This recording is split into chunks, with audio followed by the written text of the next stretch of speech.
जय हिंद फ्रेंड्स। तो आप सभी लोगों का अश्वमेघ के इस प्रोग्राम में स्वागत है। मॉडर्न इंडिया की शुरुआत की जाएगी। आधुनिक भारत सभी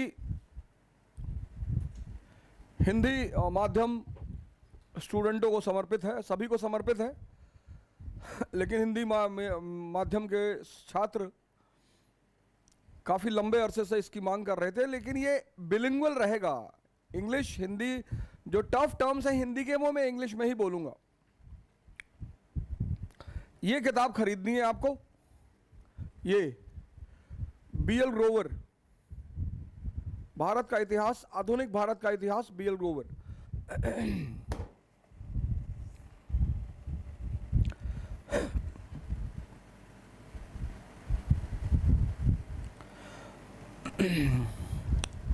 modern India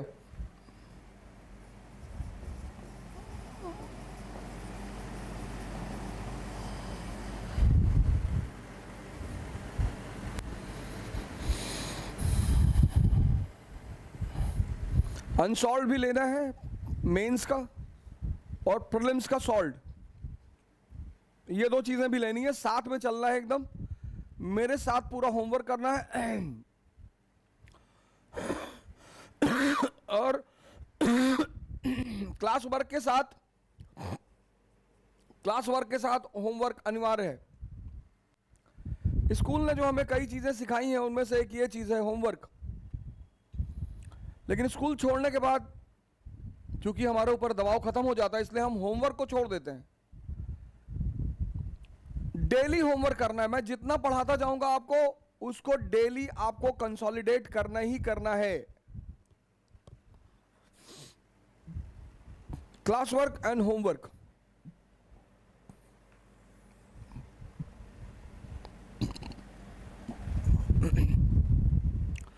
Bharat the land of wealth, सोने की चिड़िया, गोल्डन स्पैरो। अब ये भारत सोने की चिड़िया क्यों रहा? भारत को कहा गया सोने की चिड़िया, गोल्डन स्पैरो। तो कौन सी वजह थी कि भारत सोने की चिड़िया रहा? पहली वजह नेचुरल रिसोर्सेस, प्राकृतिक संसाधन। नेचुरल रिसोर्सेस, नेचुरल रिसोर्सेस, प्राकृतिक संसाधन, फर्टाइल प्लेन, माइंस। ये पहला कारण। दूसरा कारण मॉनसून। मॉनसून ने भारत की सिर्फ कृषि व्यवस्था, एग्रीकल्चर को भी फायदा नहीं पहुंचाया। मॉनसून ने भारत को वेस्ट और ईस्ट का जो ट्रेड है, वेस्ट और ईस्ट, यूरोप और पूरब एशिया के बीच का जो ट्रेड है, उसका हृदय स्थल बना दिया, केंद्र बिंदु। पारस ने मॉनसून की खोज की और वहीं से सी ट्रेड की कहानी शुरू हुई। अब आपकी स्टीयरिंग किसके हाथ में है? मॉनसून के हाथ में। तो आप जून के महीने में जब मॉनसून से चलोगे अरब सागर में, तो डेस्टिनेशन क्या होगा? भारत। और अक्टूबर के महीने में जब आप रिटर्न होगे तो डेस्टिनेशन क्या होगा? भारत। मॉनसून ने भारत को यूरोप और एशिया का जो ट्रेड था उसका केंद्र बिंदु बना दिया, सेंटर पॉइंट बना दिया। इसलिए आप देखोगे जैसे ही मॉनसून की खोज हुई वैसे ही दक्कन में राज्य की स्थापना भी हुई।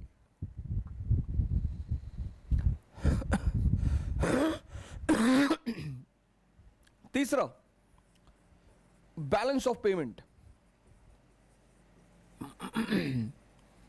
भुगतान संतुलन। बैलेंस ऑफ पेमेंट भारत के पक्ष में रहा। मैक्सिमम एक्सपोर्ट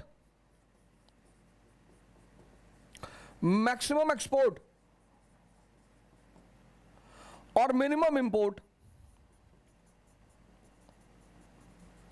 मैक्सिमम एक्सपोर्ट और मिनिमम इंपोर्ट,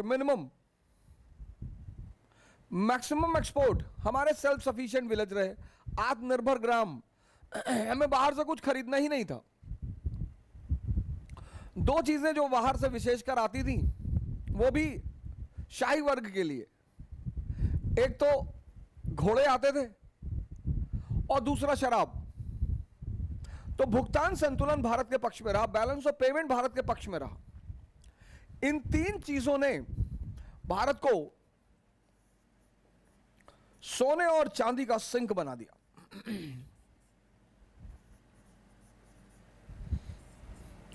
और इसीलिए भारत को सोने की चिड़िया कहा गया। इन तीन चीजों ने भारत को सोने और चांदी का खदान बना दिया और इसीलिए भारत को सोने की चिड़िया कहा गया। अब जब जब ये सोने की चिड़िया कमजोर पड़ी, अगर आप भारत का इतिहास उठाकर देखें तो विदेशी आक्रमण एक निरंतर फीचर है। लगातार विदेशी आक्रमण, आर्य आए, शक आए, कुषाण आए, हूण आए, मुगल आए, मंगोल आए, अफगानी आए, ईरानी आए और आज आतंकवादी आ रहे हैं। क्योंकि एक तो लैंड ऑफ वेल्थ। तो जब जब भारत कमजोर पड़ा, यह सूत्र है बड़ा प्यारा, इस सूत्र को ध्यान में रखिएगा। समृद्धि, prosperity cannot survive with weakness. यह बहुत प्यारा सूत्र है। समृद्धि कमजोरी के साथ नहीं रह सकती। बहुत प्यारा सूत्र। Prosperity cannot survive with weakness. Example 1000 AD. अगर आप 1000 एडी के भारत को देखें, पॉलिटिकल स्ट्रक्चर, राजनीति, केंद्रीय सत्ता का अंत, end of powerful central authority,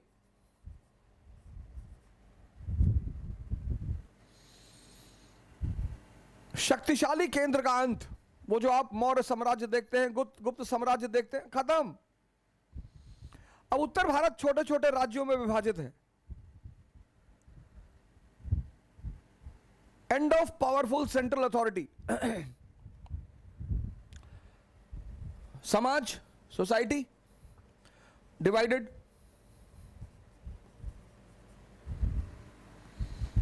जातिवाद आज भी हमारा पीछे कर रही है। संस्कृति, कल्चर, और कल्चर का सबसे अहम अंग है शिक्षा, एजुकेशन। शिक्षा स्टैग्नेंट और बैकवर्ड।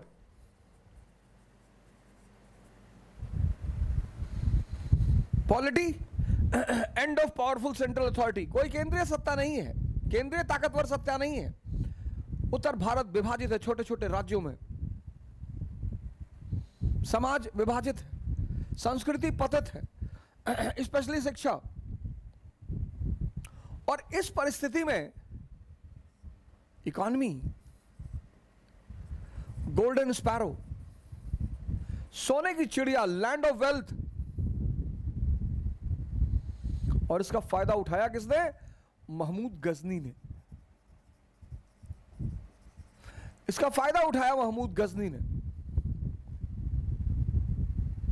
और नागरकोट से लेकर सोमनाथ तक, नागरकोट से लेकर सोमनाथ तक उसने भारत को लूटा। अब गजनी को दोष मत देना। इस देश में 90% लोग हमेशा दूसरे को दोष देते हैं, हमेशा।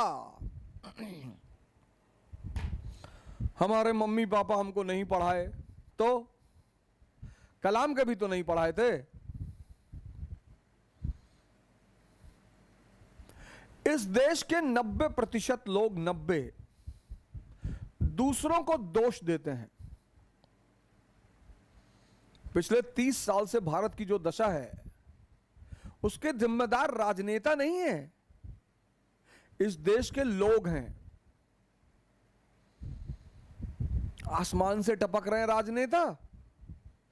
डेमोक्रेसी है, प्रजातंत्र है, चुनने का हक तुम्हारे पास है।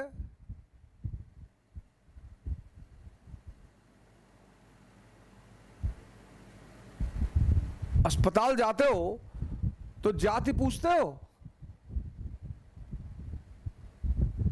तब तो डॉक्टर कोई भी हो जान बचा ले। धर्म पूछते हो, क्षेत्र पूछते हो, तो तुम्हारी बुद्धि पर ऐसा कौन सा शैतान बैठ जाता है कि तुम राजनीति में ये सब पूछते हो?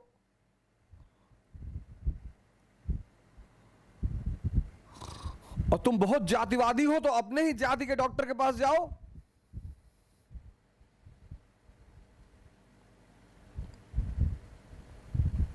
दूसरे को दोष मत देना।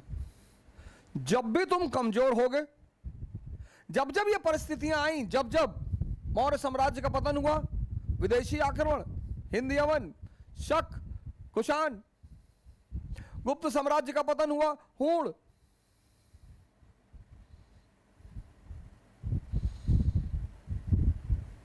फिर तुर्क, फिर तुर्कों का पतन हुआ, मंगोल, फिर मुगल, फिर मुगलों का पतन हुआ, ईरानी, अफगानी।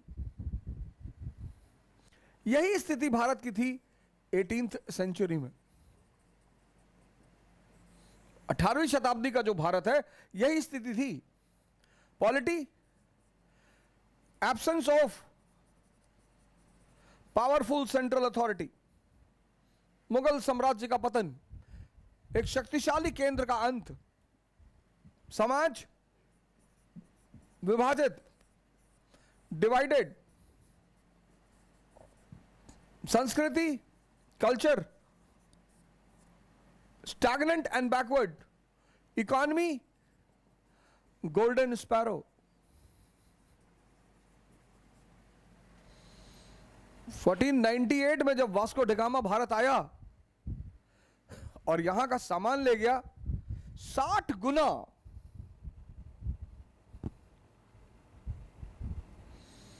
60 गुना फायदा मिला उसे, 60 गुना। और इस परिस्थिति का फायदा उठाया किसने? ईस्ट इंडिया कंपनी ने।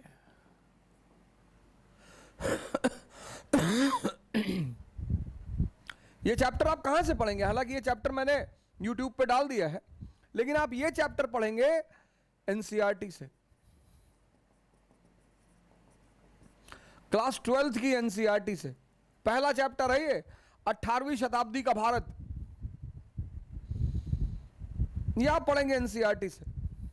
बिपिन चंद्रा, क्लास 12th, पुरानी वाली, जिसका ऊपर का कवर ब्राउन रंग का है।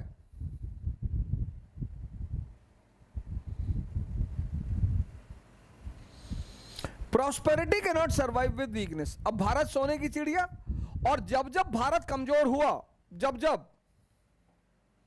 मैंने कहा ना, मौर्य साम्राज्य का अंत हुआ, कौन आया? इंडो ग्रीक, शक, कुषाण, गुप्त साम्राज्य का पतन हुआ। कौन, किसने भारत को लूटा? हून। फिर 1000 AD के बाद टर्क। जब तुर्कों का पतन हुआ, किसने भारत को लूटा? मंगोल।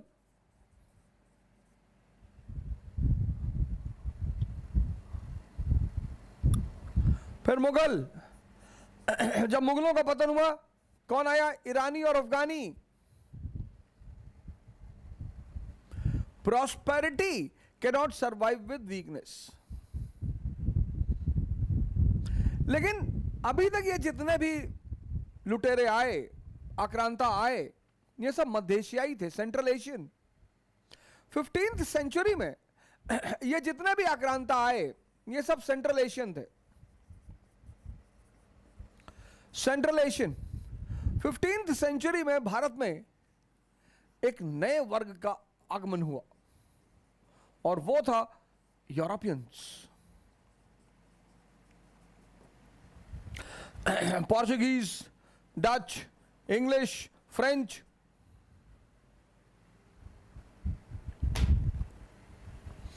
पुनर्जागरण भौगोलिक खोजों का परिणाम, भारत से यूरोप का सीधा संबंध, और जो पैसा बहना शुरू हुआ, जो पैसे का प्रवाह शुरू हुआ,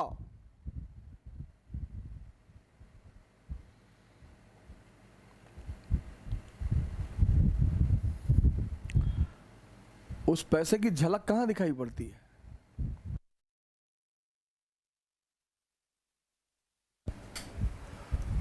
उस पैसे की झलक कहां दिखाई पड़ती है? ताजमहल में। उस पैसे की झलक कहां दिखाई पड़ती है? लाल किले में।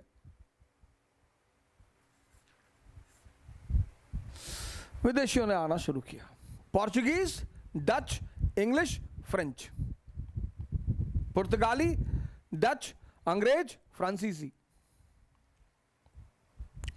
अब ये विदेशी कंपनियां जब भारत आई व्यापार करने के लिए, तो शुरुआत से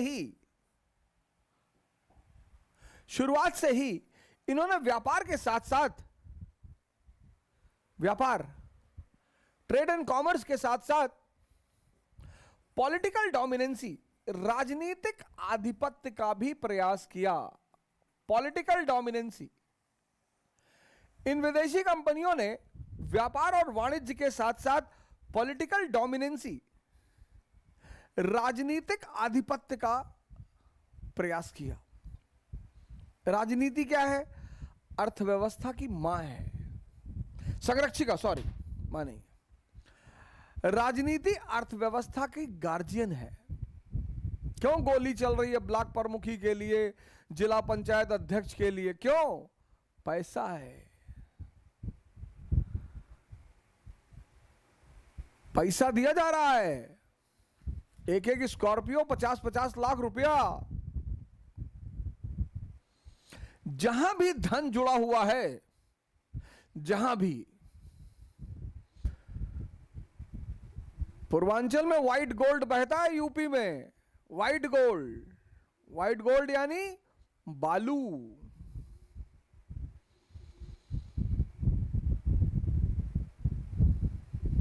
घाघरा, गोमती, राप्ती, गंगा, यमुना,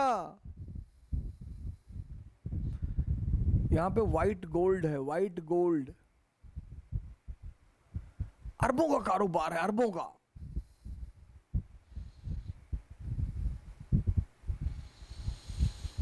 इसीलिए तो तुमसे कहा जाता है तैयारी करो। मिडिल क्लास का बच्चा सिर्फ तैयारी करेगा, राजनीति में मत जाना।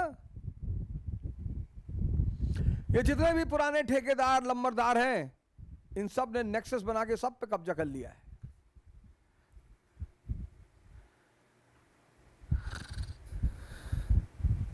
व्यापार, जिसके हाथ में राजनीति, उसके हाथ में अर्थव्यवस्था। मैं आपने अपने सामने देखा, एक से एक लोग राजनीति में आए, पहले भीख मांगते थे, अब अरबों अरबों रुपए के मालिक हैं। अगर हिसाब दे दें, अगर हिसाब मांगा जाए इनसे कि इतने कम समय में इतना पैसा कहां से लाए, ये ना दे पाएंगे। तो जैसे आज इस देश के गुंडे, बदमाश, ठेकेदार राजनीति में आना चाहते हैं, जिससे अर्थव्यवस्था उनके हाथ। अब पहले क्या था, ठेकेदारों को नेताओं के हाथ जोड़ना पड़ता था। सरकार सरकार सरकार, ठेकेदारों को नेताओं के साथ रह रहकर बात समझ में आ गई कि खुद ही नेता बन जाओ यार, सारा फंड तुम्हारे हाथ में।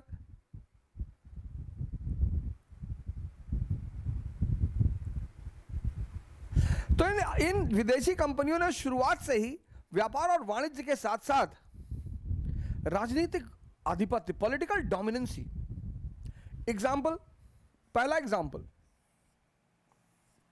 1498 में पोर्चुगीज इंडिया पहुंचे और 1510 में इन्होंने गोवा पर कब्जा कर लिया। इनका गवर्नर था अल्बुकर्क, गोवा पे कब्जा कर लिया। लेकिन दक्कन में, साउथ में कोई शक्तिशाली राज्य नहीं था। पुर्तगालियों ने फिर एक प्रयास किया 1636 में। इन्होंने कोशिश की कि हुगली पे कब्जा कर लें, लेकिन यहां इनको झटका लग गया, क्योंकि यहां नॉर्थ में एक शक्तिशाली राज्य मुगल साम्राज्य था। शाहजहां बैठा हुआ था गद्दी पे। 1686 में अंग्रेजों ने फिर कोशिश की हुगली पे कब्जा कर लिया जाए।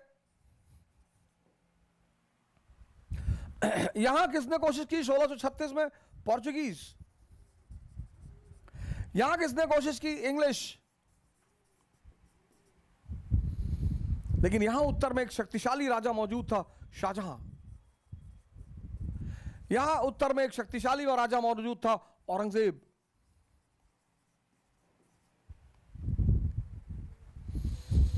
और इन्हें एहसास हो गया कि ना ना ना ना, इतना आसान नहीं है, इतना आसान नहीं है। और ये शांति से बैठ गए और समय का इंतजार करने लगे। दुनिया में सबसे ताकतवर चीज है समय। भगवान भी नहीं लड़ पाते, नहीं लड़ पाते। राम को जंगल जाना था, गए। समय से लड़ने की कोशिश मत करना, कभी मत करना। कोई जीता ही नहीं आज तक। जब भी समय विपरीत है, मतलब ध्यान करना है, साधना करना है, ताकत इकट्ठा करनी है।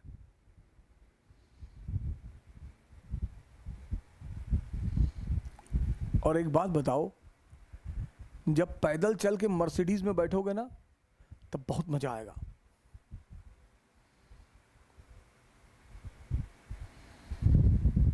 जब पैदा ही हुए हो मर्सिडीज में, तो जीवन का एक पहलू खो जाएगा, और वो बहुत महत्वपूर्ण पहलू है।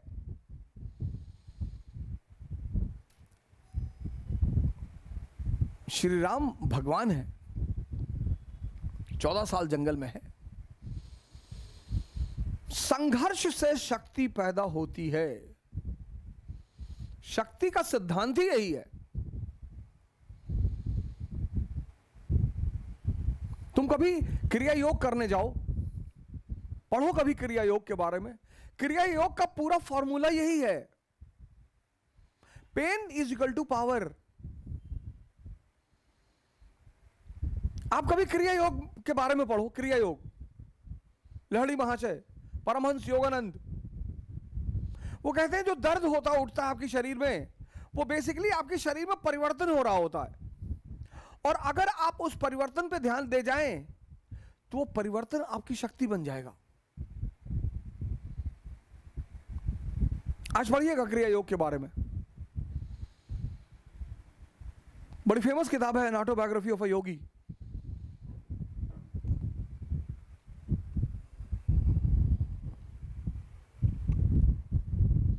शांति से बैठ गए, शांति से बैठ गए और समय का इंतजार करने लगे।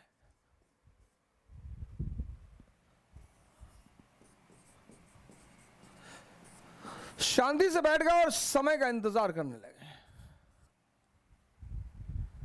और समय आ गया। शांति से बैठकर ये समय का इंतजार करने लगे और समय आ गया।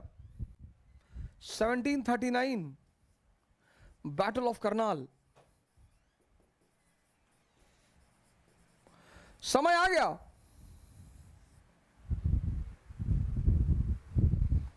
Battle of Karnal. ईरानी शासक नादिर शाह ने मुगल शासक बहादुर मोहम्मद शाह रंगीला, ईरानी शासक नादिर शाह और मुगल शासक मोहम्मद शाह रंगीला, नाम से पता चल रहा होगा आपको, रंगीला।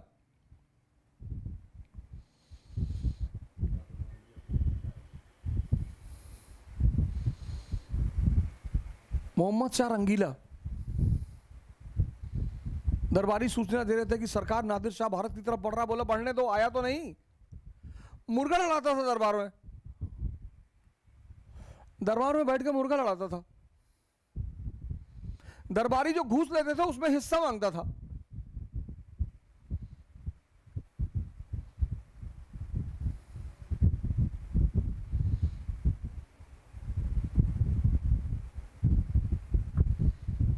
पहुंचा नादिर शाह,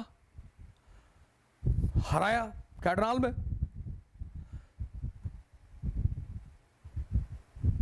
मयूर सिंहासन ले गया, पिकॉक थ्रोन ले गया,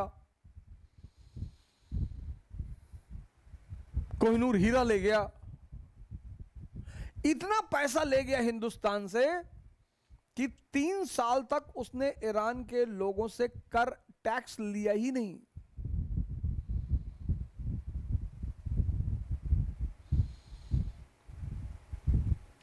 और इस घटना का भारत के इतिहास में इतना महत्व है। इस घटना ने, जो हिंदुस्तान में एक कंपनी के लोग बैठे हुए थे ना, जो विदेशी कंपनियां बैठी हुई थी, इनको मैसेज दे दिया क्या, कि हिंदुस्तान का बॉस खत्म। This event, this battle is very important in the history of India. आप बड़े परेशान रहते हैं कौन सा युद्ध याद रखें, कौन सी डेट याद रखें। हर वो डेट, हर वो वर्ष जिसने इस देश का इतिहास को बदला है,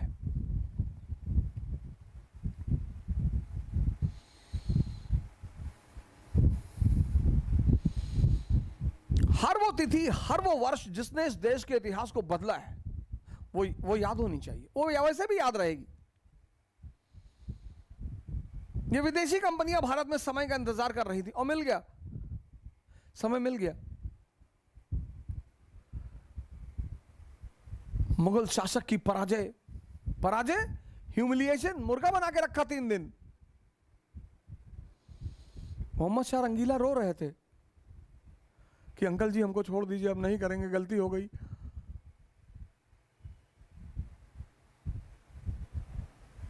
और यहीं से विदेशी कंपनियों ने एक बार फिर अपना सर उठाना शुरू किया, जिसमें 2 सबसे प्रमुख रहीं। यह बहुत अच्छा अवसर विदेशी कंपनियों के लिए। पोर्चुगीज, डच, इंग्लिश और फ्रेंच। अब इन्होंने तो अंग्रेजों के साथ मैरिज अलायंस कर लिया, पुर्तगाली प्लस अंग्रेज, इन्होंने मैरिज अलायंस कर लिया, वैवाहिक संबंध स्थापित कर लिए। कैथरीन बरगांजा। और अंग्रेजों को बंबई दहेज में दे दिया। एरिया हमारा और दहेज में ये दे रहे हैं। ये गेम से बाहर हो गए। इन्होंने कहा साहब हम गेम में, हम सिर्फ व्यापार वाणिज्य करेंगे सर, हम नहीं खेलेंगे, हम ये इंपीरियलिज्म का गेम नहीं खेलेंगे, हम बाहर। डचों ने अंग्रेजों से समझौता कर लिया, डच प्लस इंग्लिश, इनके बीच भी समझौता हो गया। डचों ने कहा भैया हमको स्पाइस आइलैंड दे दो, spice island, Indonesia and Malaysia, और तुम भारत रख लो। अंग्रेज मान गए। ये भी गेम से बाहर, दोनों गेम से बाहर। लेकिन अंग्रेजों और फ्रांसीसियों के बीच कोई समझौता नहीं हो पाया। इंग्लिश और फ्रेंच के बीच कोई समझौता नहीं हो पाया।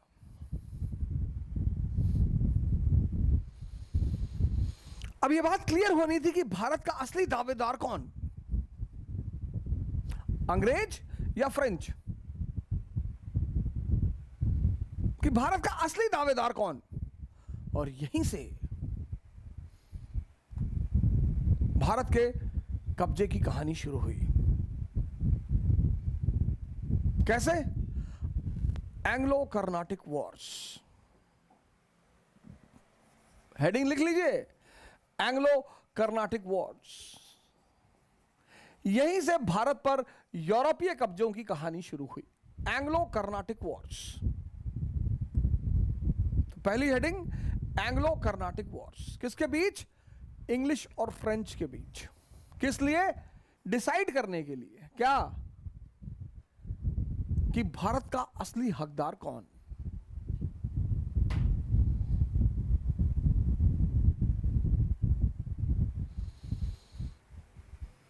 डिसाइड करने के लिए।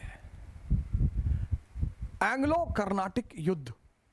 डिसाइड करने के लिए कि भारत का असली हकदार कौन।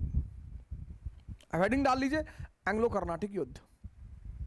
अब जब मैं क्लास खत्म करूंगा तो आप ये पूरा युद्ध इस किताब से पढ़ेंगे, बीएल ग्रोवर से।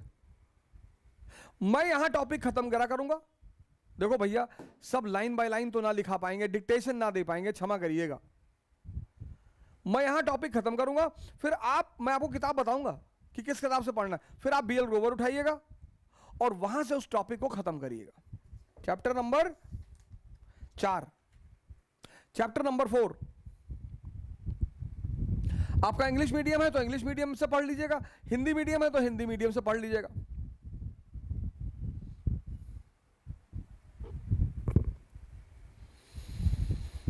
अब इस एंग्लो कर्नाटिक वॉर में जो सबसे प्रमुख घटना है, 3 घटनाएं हैं,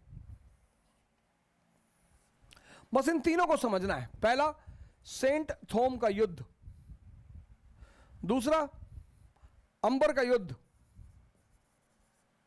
और तीसरा, Wandiwash.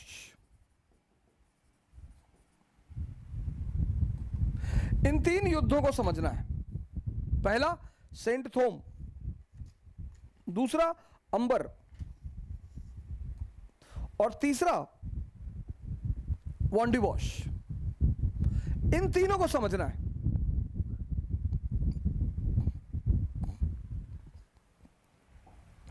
First Anglo Carnatic war.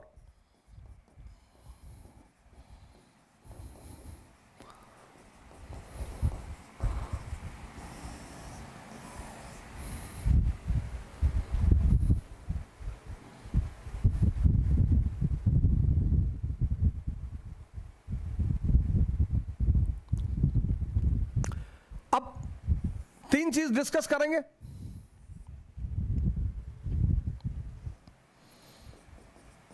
Reason, issue, outcome. कारण, मुद्दा और परिणाम।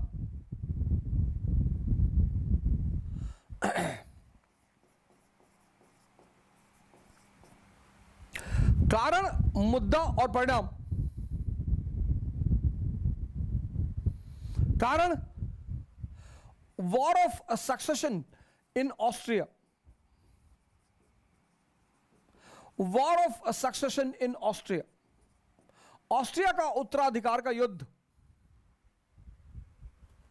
अब जब भी आप इन सब कंट्रियों को पढ़ें तो इनको एटलस में जरूर देखें। मैप खोलिए, तुरंत मैप खोलिए। हिस्ट्री पढ़िए तो मैप को अपने साथ रखिए। ऑस्ट्रिया, तो पहले तो यह पता चल जाए ऑस्ट्रिया यूरोप में है, ऑस्ट्रिया की राजधानी वियना है। फिर आप ऑस्ट्रिया को मैप में देखिए तो आप देखेंगे कि ऑस्ट्रिया का जो बॉर्डर है वो इटली के साथ है और उस वक्त हैब्सबर्ग एम्पायर,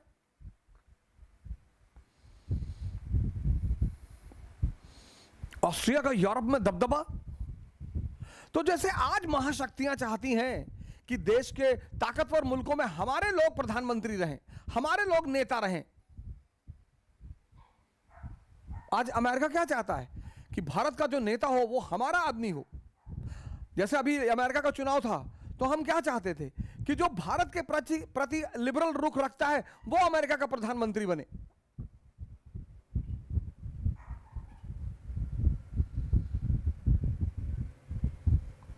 तो जब ऑस्ट्रिया में सक्सेशन का युद्ध चल रहा था और ऑस्ट्रिया ताकतवर मुल्क और ऑस्ट्रिया का इटली पर कब्जा और इटली यूरोप का गुजरात, गुजरात के बंदरगाह भारत को किससे कनेक्ट करते हैं? सेंट्रल वेस्ट एशिया से। तो इटली के बंदरगाह यूरोप को किससे कनेक्ट करते हैं? नॉर्थ अफ्रीका और वेस्ट एशिया से। तो ब्रिटेन और फ्रांस दोनों चाहते थे कि उनका आदमी वहां का राजा बने। तो दोनों इस वॉर ऑफ सक्सेशन में इन्वॉल्व हो गए, शामिल हो गए। अब जब दोनों शामिल हो गए तो इसका प्रभाव पड़ा भारत पर। ये जो ब्रिटेन और फ्रांस अपने अपने आदमी को बिठाना चाहते थे ऑस्ट्रिया में, तो ब्रिटेन और फ्रांस ऑस्ट्रिया के उत्तराधिकार के युद्ध में शामिल हो गए। दोनों चाहते थे हमारा आदमी वहां बैठे। तो इसका प्रभाव पड़ा भारत में। कैसे? इशू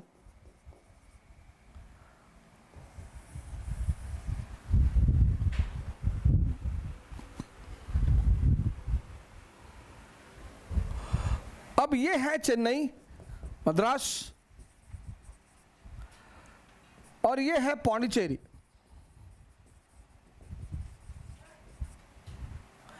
कर्नाटक छोटा सा स्टेट, इसकी राजधानी आर्कॉट। कर्नाटक तमिलनाडु और आंध्र से सटा हुआ छोटा सा राज्य, 18वीं शताब्दी में कर्नाटक। इस राज्य का संस्थापक था सादतुल्ला। संस्थापक, फाउंडर। इस राज्य का फाउंडर था सादतुल्ला। सादतुल्ला के बाद दोस्तली, दोस्तली के बाद अनवरुद्दीन,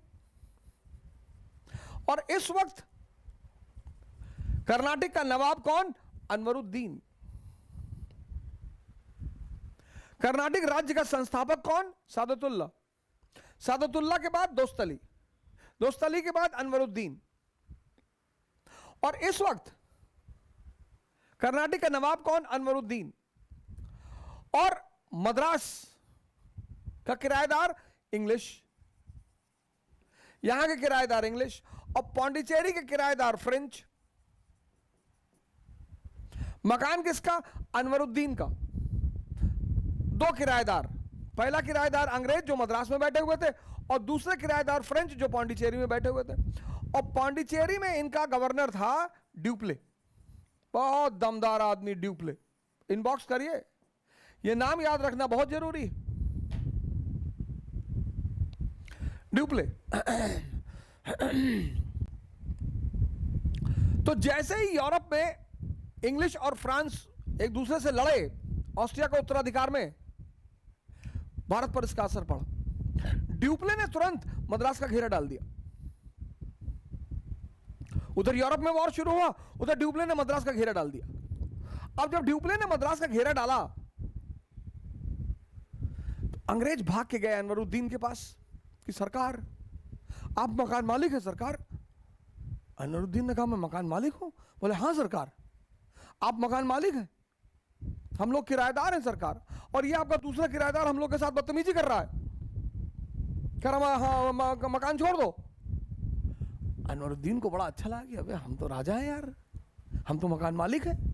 तो अनवरुद्दीन ने फिर ड्यूप्ले को बुलाया, मैसेज दिया कि क्या हटो मद्रास से, घेरा हटाओ वहां से। तो ड्यूप्ले ने अनवरुद्दीन को मैसेज दिया कि सरकार कितना किराया दे रहे हैं ये लोग आपको?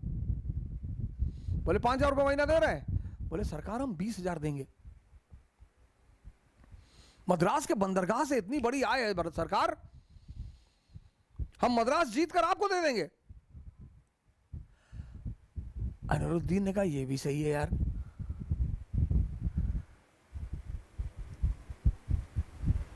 ये भी अच्छा है। अब यहां पर ब्रह्म ज्ञान क्या है? ज्ञान तो ये है, ब्रह्म ज्ञान क्या है? कि दूसरे की ताकत पर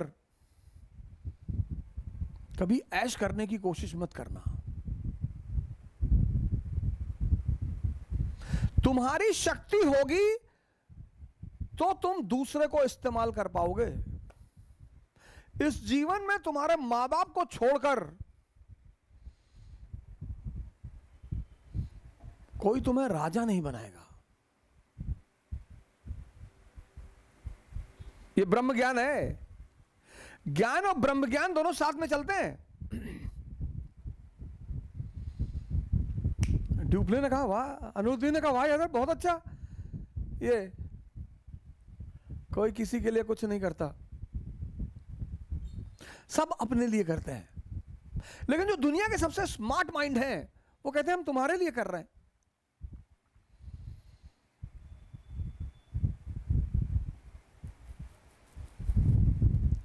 अब जब ड्यूप्ले ने मद्रास को जीत लिया, उसने अनवरुद्दीन को देने से मना कर दिया। अब आगे तुम्हारे लिए जीते, और इसका परिणाम रहा सेंट थोम का युद्ध। जब ड्यूप्ले ने अनवरुद्दीन को मद्रास हैंडओवर करने से मना कर दिया तो सेंट थोम का युद्ध हुआ। तो मुद्दा क्या था? मद्रास। कारण क्या था? सक्सेशन, ऑस्ट्रिया का उत्तराधिकार का युद्ध।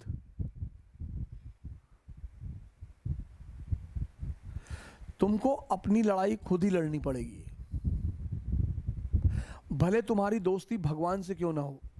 अर्जुन की है तो, अर्जुन की है तो। तुम कभी चीजों को ध्यान नहीं देते ना, तुम्हारी गलती यह है। तुम दुनिया में एक असंभव चीज से बचना चाहते हो। इस देश में 90% लोग एक चीज से बचना चाहते हैं, संघर्ष से, और बचोगे नहीं। राहुल गांधी जी बच गए थे, पिछले 30 साल से संघर्ष कर रहे हैं। नियम है सर, न्यूटन का चौथा लॉ है, वो भूल गया था बताना, वो भूल गया था। तो एक दिन सपने में आया, हमसे कहा अवध भाई बता देना। हमने कहा बता देंगे, ऐसी कोई बात नहीं। अब इतना आप इज्जतदार आदमी हैं, आपका इतना योगदान है दुनिया में, तो आप इतना कह रहे हैं तो इतना काम तो मैं आपका कर ही दूंगा। वो दाढ़ी वाड़ी रखे थे, अंग्रेज मॉडल में कैप वैप लगाए हुए थे। तो हमसे कहा कि गलती हो गई, हम बता ही नहीं पाए उस वक्त। अरे मैंने कहा कोई बात नहीं, सब छोटी मोटी बातें, इतना तो मैं बता ही दूंगा लोगों। ये न्यूटन का चौथा सिद्धांत है। शक्ति अर्जित करने के लिए संघर्ष करना पड़ेगा। दुनिया में कोई ऐसी टी शर्ट नहीं आती कि ऐसे लगा लो तो बल्ला दिखाई पड़ने लगे। वो डिप्स लगाना पड़ेगा। वो अगर चाहते हो कि बाहर निकले और लोग देखें हमारी बॉडी को, तो कोई टी शर्ट नहीं आती कि 6 पैक वाली टी शर्ट आ गई कि बाहर निकले तो 6 पैक दिखाई पड़ रहा है और बॉडी दिखाई पड़ रही है और लड़कियां गिर गई सड़क पर। ऐसा नहीं होगा चाचा।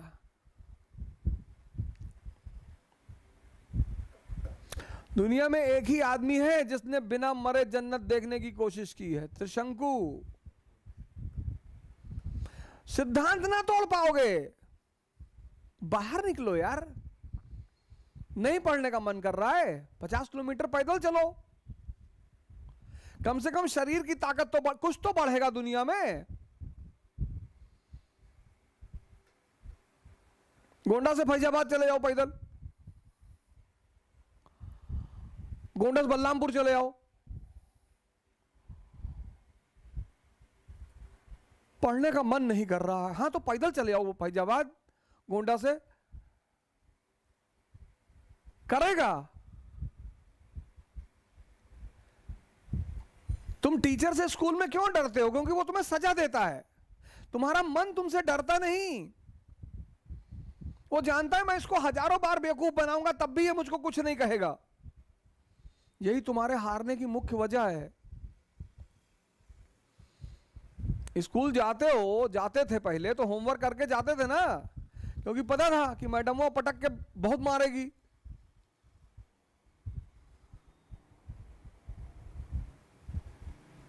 कैसे रोते थे टीचर के सामने कि मैडम जी रात में लाइट नहीं थी और लाइट कट गई, फिर हम होमवर्क नहीं कर पाए मैडम जी। तब पर भी मारती थी पटक के। हम तो कई बार पीटे गए हैं। डरते थे ना। तुम्हारा मन तुमसे डरता ही नहीं। भाई तुमको एक बार कोई बेवकूफ बनाएगा तुम छोड़ दोगे, 2 बार बनाएगा छोड़ दोगे, तो फिर वो लगातार बनाने लगेगा तुमको। वही तुम्हारा मन तुम्हारे साथ कर रहा है, तुमको लगातार बेवकूफ बना रहा है।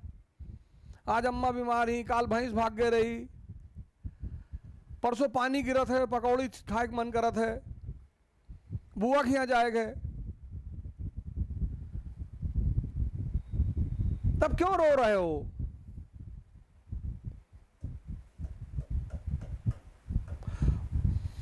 मरो ए जोगी मरो, गोरखनाथ का बहुत प्यारा स्टेटमेंट है ये। मरो ए जोगी मरो,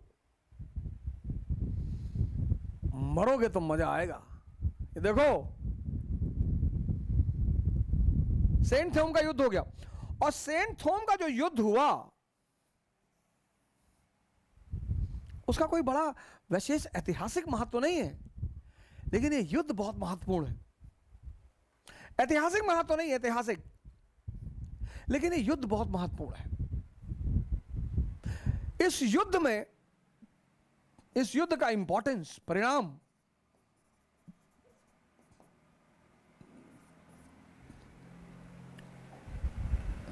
तीसरा पॉइंट आउटकम। यह युद्ध बड़ा महत्वपूर्ण है, बहुत महत्वपूर्ण, बहुत।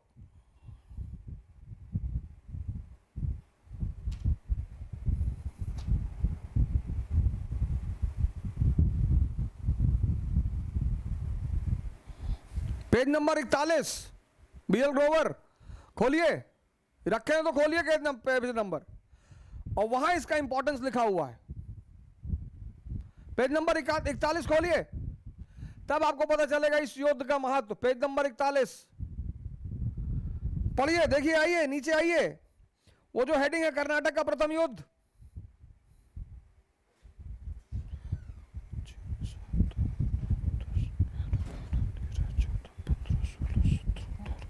सत्रहवीं लाइन पे आइए, 16 लाइन पे, 16वीं, जो 16वीं लाइन है उस पे आइए, 16th लाइन पे पढ़िए।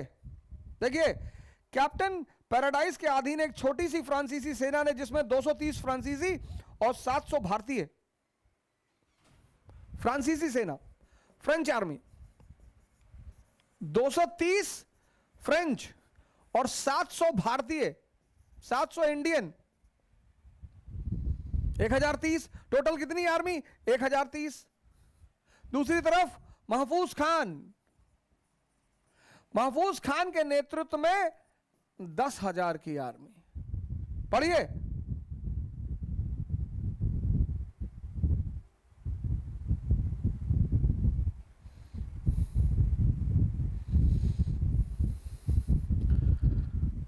पढ़िए ये,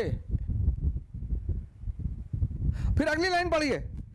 कैप्टन पैराडाइज की इस विजय ने विदेशी यूरोपीय अनुशासित सेना की ढीली तथा असंगठित भारतीय सेना पर श्रेष्ठता को स्पष्ट कर दिया। ढीली तथा असंगठित, ये विक्ट्री आदमी नहीं, आप देखिए विक्ट्री किसकी है। इनकी आर्मी क्या है? Disciplined and organised. इनकी आर्मी अनऑर्गेनाइज्ड एंड अनडिसिप्लिन।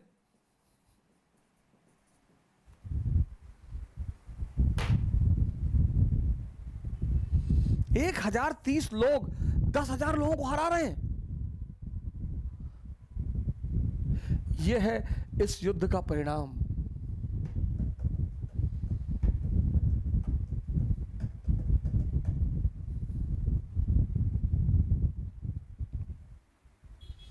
देखिए,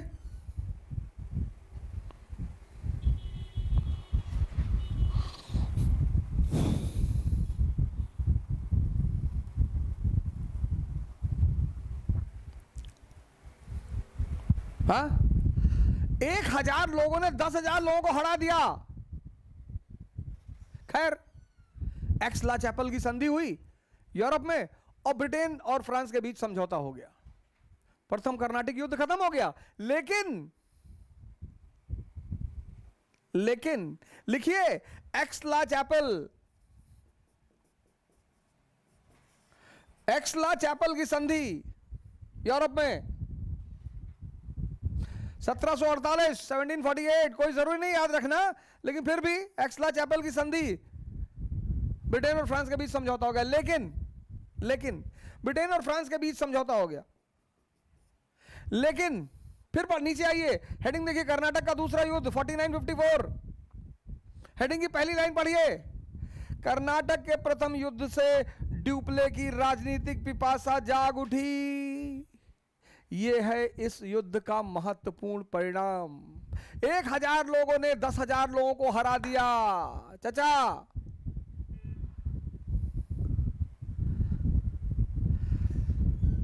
मोरा पिया मोसे बोलत नाही, राज जिया के खोलत नाही। बीच बीच में गाना वाना गा लिया करो, थोड़ा सा मन को हमेशा गाना गाना। ये अब लता मंगेशकर की तरह थोड़ी गाओगे, मुकेश थोड़ी हो कि हम सर गा नहीं पाते हैं, तो गाओ। मस्त रहा करो। रतिशंकर शुक्ला को देखे हो मिर्जापुर में, कहता काखा गागा सुनाओ। उसको पता है कि आज की जनरेशन को काखा गागा नहीं पता है, जा रहे आईएएस की तैयारी करने। और जिसको पता है वो गुड्डू पंडित है।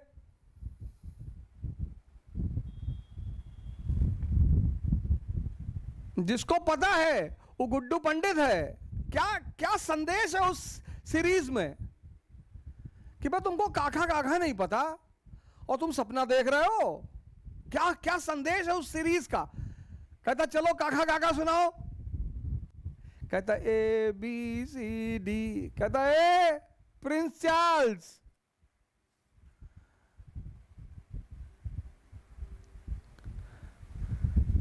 कहता देखे, अगर काखा गागा पढ़ लिए होते बचपन में तो आज बच जाते। जिसको काखा गागा आता है बस वही गुड्डू पंडित है।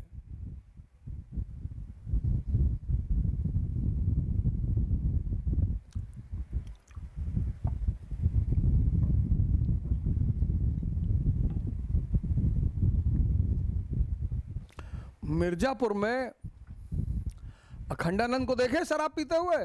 नहीं, राजा है। पीता भी रहा होगा तो किसी को दिखाई नहीं पड़ता रहा होगा।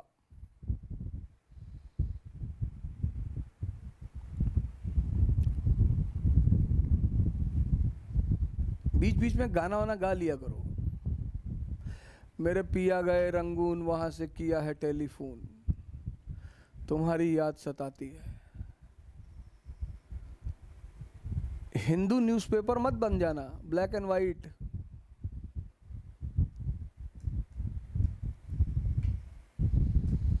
अंबानी मरेगा और या मैं मरूं,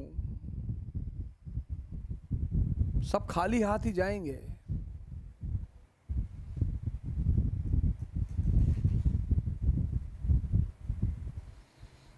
सिकंदर की 3 ख्वाहिशें थी जब वो मरा था। पहली ख्वाहिश कि मेरे धन को मेरे जहां से मेरा जनाजा गुजरे वहां बिछा देना, कि मैं ले नहीं जा पाया। मेरे हाथ दोनों खुले बाहर लटका देना कि मेरे हाथ खाली हैं।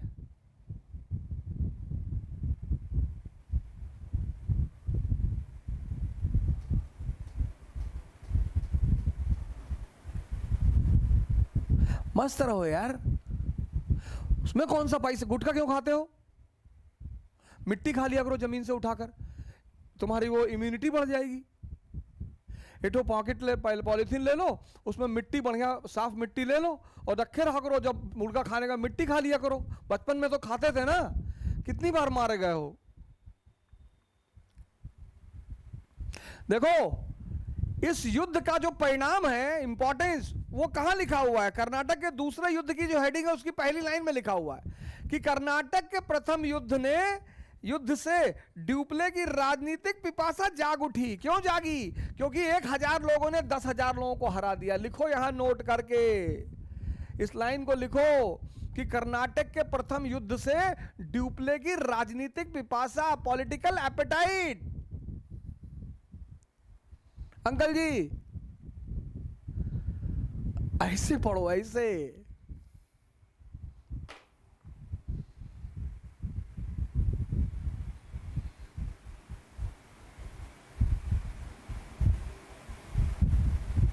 अब जब उसकी अब जब किसी की भूख जागेगी तो खाने का इंतजाम करेगा ना।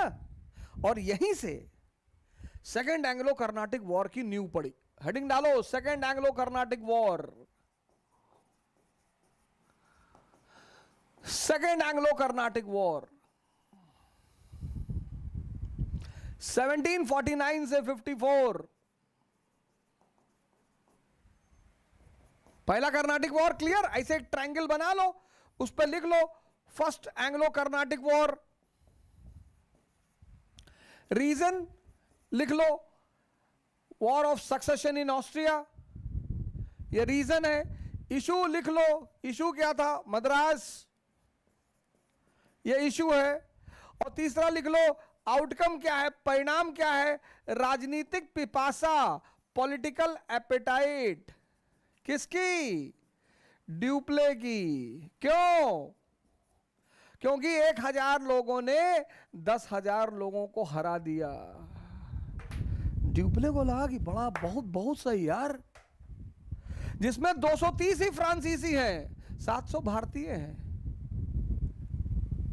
1000 में 230, 1030 में 230 फ्रांसीसी, सिर्फ 230।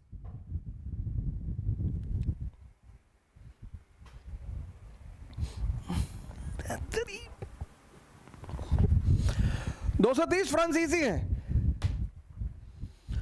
230 फ्रांसीसी हैं, सिर्फ 230 फ्रांसीसी, 700 भारतीय। ये समझना था तुमको, इस प्रथम कर्नाटिक युद्ध में तुमको ये समझना था। ये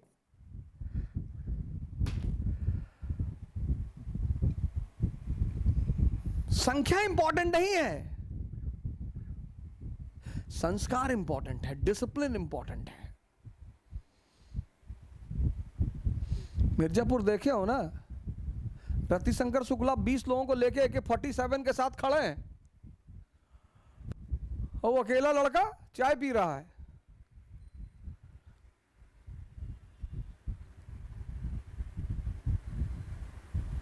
कि तुम बहुत बेवकूफ हो यार शुक्ला, मैटर इंटरनल है, इंटरनली सुलझ जाएगा।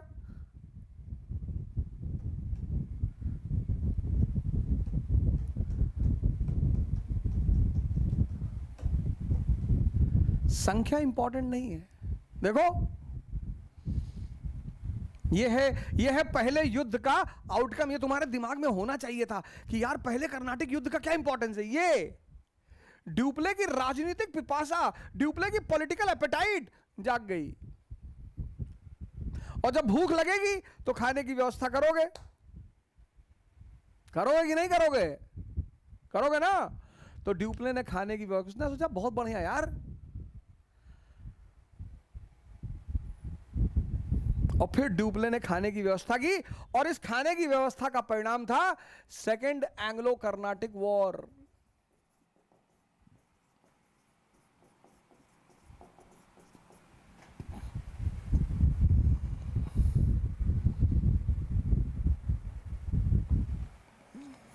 और उसने 2 मुर्गे चुने, उसने खाने में 2 मुर्गे चुने, 2 मुर्गे। पहला मुर्गा हैदराबाद, पहला मुर्गा हैदराबाद, दूसरा मुर्गा कर्नाटक।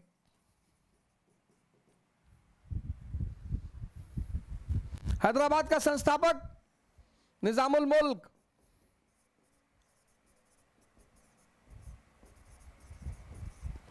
(1748) में इसकी डेथ हो गई। तो यहां उत्तराधिकार का युद्ध, वॉर ऑफ सक्सेशन, नासिर जंग, मुजफ्फर जंग। नासिर जंग और मुजफ्फर जंग।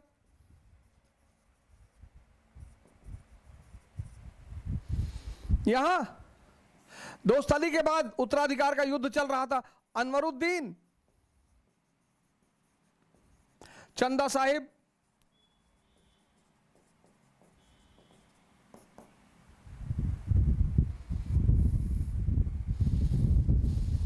और यहीं पर उसने एक फार्मूले को इजाद किया ड्यूप्ले ने। बड़ा प्यारा फार्मूला। भारत में 3 फार्मूला के कारण से कब्जा हुआ।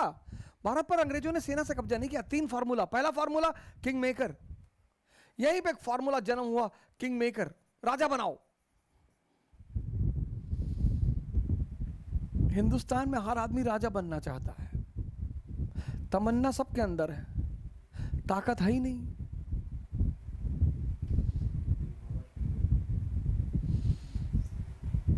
हमारे शुक्ला जी इसको कहते हैं देवगौड़ा सिंड्रोम।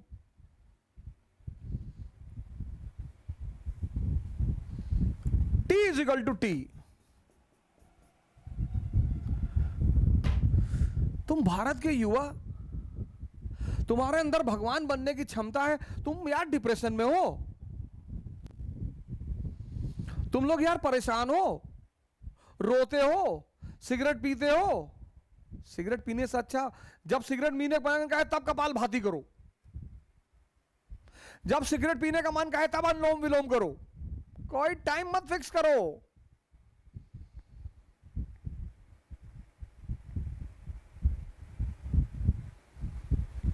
अरे तुमको जीवन में सही दिशा नहीं मिली थी, अब मिल रही है ना, अब बदलो अपने आप को।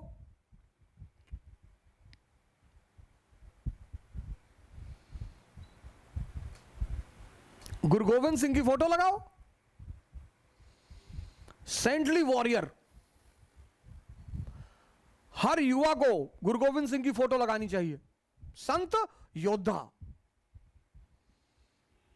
औरंगजेब ने पूछा कि ये आपके सिपाही दाढ़ी बाल और बाल बड़े बड़े क्यों रखते हैं? बोले संत हैं। उसने कहा संत हैं? बोले हां, लेकिन योद्धा भी हैं। संत योद्धा, संत योद्धा। सरदार से पूछो, ज्यादा जल्दी नहीं बता पाएंगे। किसके लिए लड़ रहे हैं? बोला धर्म के लिए। बोले कौन सा धर्म? बोले मानवता का।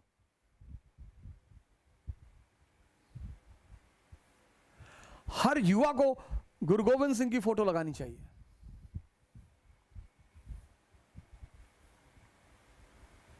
वहां से मैसेज आता है सेंटली वॉरियर। और एक बार और जान लो, पैगंबरों पे किसी का पेटेंट नहीं है, पैगंबर सबके हैं। मोहम्मद जो है वो सिर्फ दानिश फिरोज शमसी के नहीं, हमारे भी हैं। अब राम को कोई अपना ना माने तो मैं क्या करूं? मैं तो मोहम्मद को अपना मानता हूं, तुम राम को ना मानो तो मैंने ठेका ले रखा है।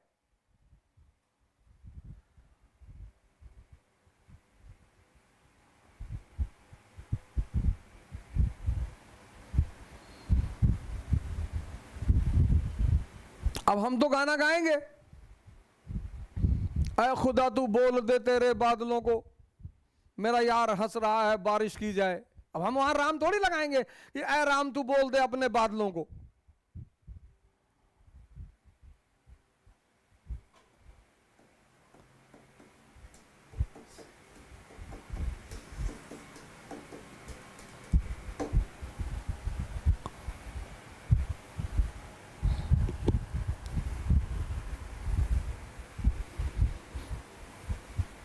हमसे पढ़ रहे हो ना, जातिवाद मत करना, संप्रदायवाद छोड़ दो,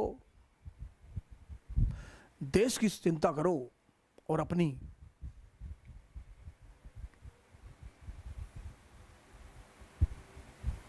मुझे क्या पता उस तरफ कौन बैठ के पढ़ रहा है, पर भगवान ने मुझे एक आशीर्वाद दिया है, मैं उसको बांट रहा हूं। कल एक भाई साहब का फोन आया मेरे पास, कहीं फ्री क्यों पढ़ा रहे हो, 501 रुपया फीस रख दो। मैंने कहा तुम्हारे पेट में काहे दर्द हो रहा है, तुम्हारी किडनी फेल कर जाएगी, ज्यादा मत सोचो, इसकी फीस मैंने ऑलरेडी रख दी है। जिसको भी समझ में आ रहा है वो फीस अदा करेगा। किसी को खाना खिला देना, किसी की दवा दिला देना, इस मुसीबत के दौर में अगर हो सके तो किसी ना किसी की मदद कर देना। हो गई फीस, तुम्हारी फीस हो गई। ठंडक आएगी, किसी को एक कंबल दे देना, एक दे दो यार, अभी एक तो दे ही सकते हो ना।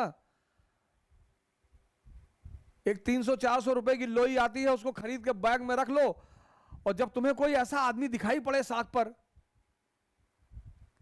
ठिठुरता हुआ, कांपते हुए जाता हुआ, उसको दे दो। एक 400 की लोई नहीं खरीद सकते, रॉयल स्टैग की बोतल तो ले आते हो बड़ी वाली।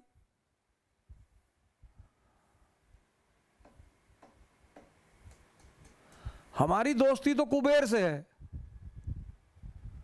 हम तो जितना पैसा चाहेंगे उतना आएगा।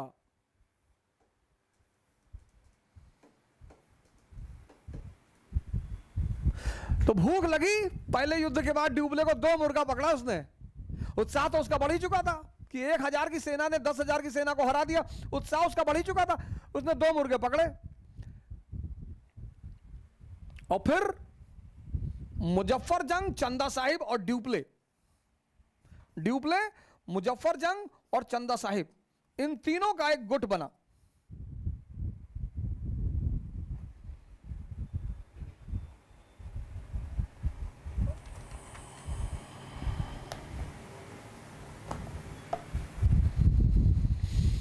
ड्यूप्ले, मुजफ्फर जंग, चंदा साहिब, इन तीनों की एक गैंग बनी और इन तीनों की गैंग ने 1749 अंबर का युद्ध,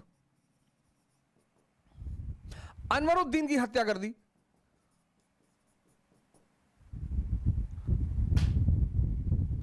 1749 अनवरुद्दीन की हत्या कर दी, चंदा साहब को कर्नाटक का राजा बना दिया। चंदा साहिब 1749 अंबर का युद्ध बहुत फेमस युद्ध है, बहुत इंपॉर्टेंट।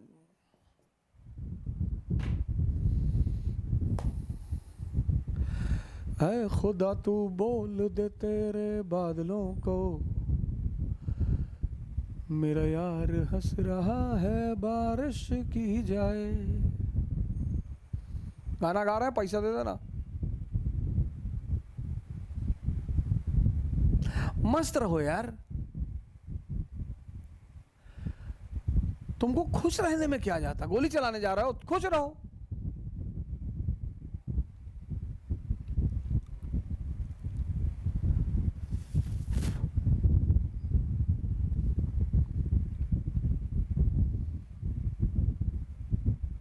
तुम्हारी निराशा ने तुम्हें परेशान कर रखा है।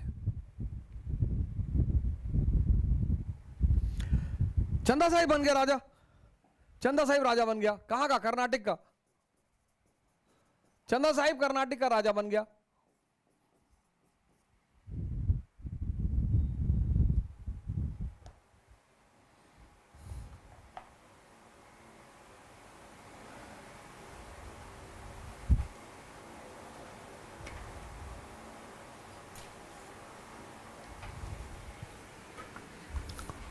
सत्रह सौ 1750 में नासिर जंग मारा गया। 1750 मुजफ्फर जंग हैदराबाद का राजा बन गया। अब मुजफ्फर जंग, अब हैदराबाद और कर्नाटक दोनों जगह ड्यूप्ले के आदमी। हैदराबाद में मुजफ्फर जंग, कर्नाटक में चंदा साहिब, दोनों जगह मुजफ्फर इसके आदमी, किसके? ड्यूप्ले के। अब चूंकि ड्यूप्ले ने राजा बनाया, ड्यूप्ले ने दोनों को राजा बनाया, तो ड्यूप्ले को तो रिवॉर्ड मिलेगा ना, ड्यूप्ले को तो रिवॉर्ड मिलेगा। तो चंदा साहिब ने क्या किया? 80 गांव दिए पांडिचेरी में।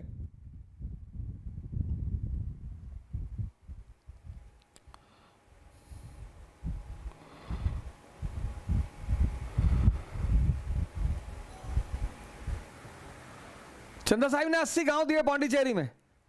मुजफ्फर जंग ने मसूलीपट्टनम का शहर दे दिया।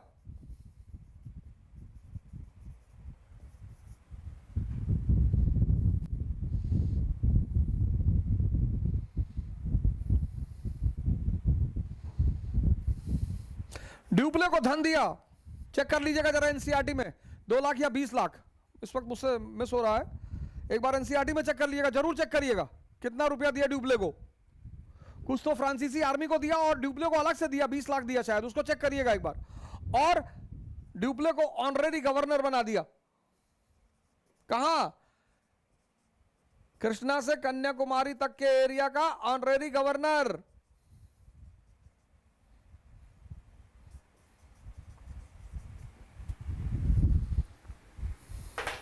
ड्यूप्ले तो परेशान हो गया कि अरे यार सब कुछ दे दोगे क्या, अपना घर बार दे दोगे?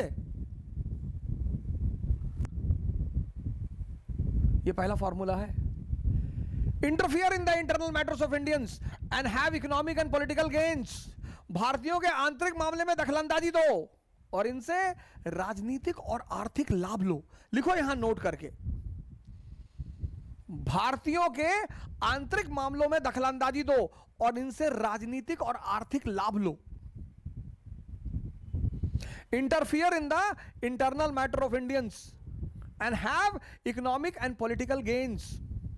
ये पहला फॉर्मूला था किंग मेकर का फॉर्मूला। भारतीयों के आंतरिक मामलों में दखलंदाजी दो और इनसे आर्थिक और राजनीतिक लाभ लो।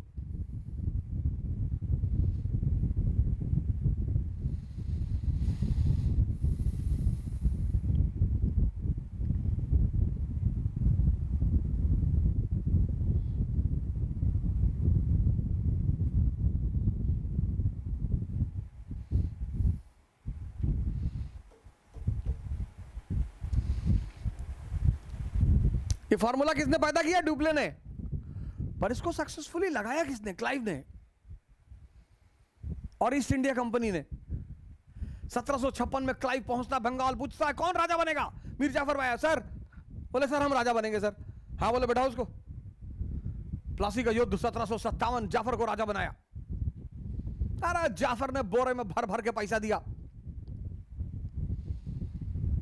अंग्रेज अधिकारी दिल्ली पहुंच जाते थे जाफर के पास। दिल्ली 10 रुपया दे दो, सिगरेट लेना है। अरे जाफर ने 1760 में कहा कि भैया हमारे पास पैसा नहीं है। बोला पैसा नीचे उतर, नीचे उतर, पैसा नहीं है तो। फिर जाफर को नीचे उतार दिया। फिर पूछा अब राजा कौन बनेगा? मीर कासिम ने कहा सर। बोले आजा, चल बैठ। पर मीर कासिम राजा बनने लगा तो कंपनी ने कहा कि क्राउन पहन ले और बैठ उस पे गद्दी पे और मुजरा उजरा देख, बाकी हम चला रहे हैं। उसने कहा नहीं हम चलाएंगे। हाँ हम क्राउन पहने हुए तो हम चलाएंगे। बोले क्राउन हमने पहनाया है।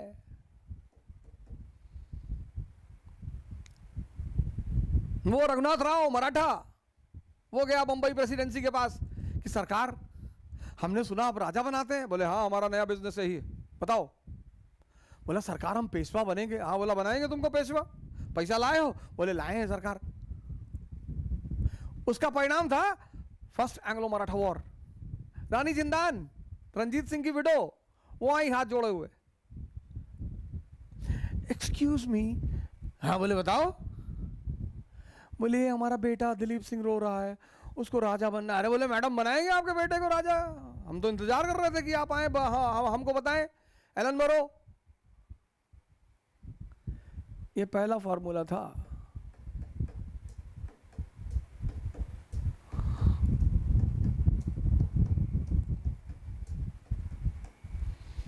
अंबर के युद्ध ने फॉर्मूला दिया विदेशी कंपनियों को। पहला फॉर्मूला कौन सा फॉर्मूला? किंग मेकर का फॉर्मूला कि भारतीयों के आंतरिक मामलों में दखलंदाजी दो और इनसे राजनीतिक और आर्थिक लाभ लो।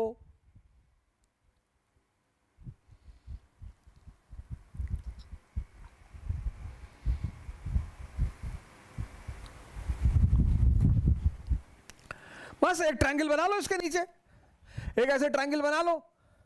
रीजन पॉलिटिकल एपिटाइट, राजनीतिक पिपासा किसकी? ड्यूप्ले की। बस इतना याद रखना है, ड्यूप्ले की। कहां से पैदा हुई थी ये तो पता ही है। इश्यू वॉर ऑफ सक्सेशन, उत्तराधिकार का युद्ध। आउटकम पहला फॉर्मूला, भारत पर कब्जा करने का पहला फॉर्मूला। कौन सा formula? King maker. King maker जिसको पैदा किया ड्यूप्ले ने, इस्तेमाल किया क्लाइव ने और सबसे ज्यादा सक्सेसफुली इस्तेमाल किया ईस्ट इंडिया कंपनी ने। सारे निकम्मों को राजा बना दिया। King maker. Interfere in the internal matters of Indians, interfere in the internal matter of Indians and have political and economic gains.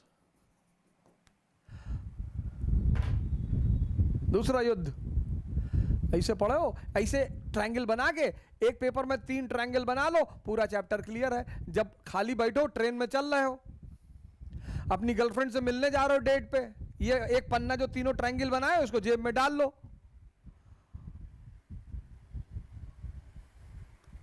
और रास्ते में रिवाइज करते हुए जाओ। और फिर उसकी गोद में लेट गए आंख बंद करके। अब वो थोड़ा तुम्हारे दिमाग में थोड़ा घुस रही कि तुम क्या सोच रहे हो, और इसको कनेक्ट करते रहो। बस हो रही है पढ़ाई। 24 घंटा मेज पे थोड़ी बैठोगे।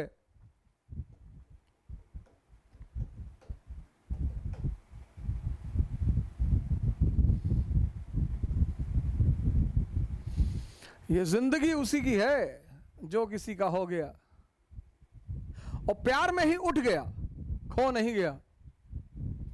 मूर्ख लोग प्यार में खोते हैं। सारे गानों की लाइनों को बदल दो।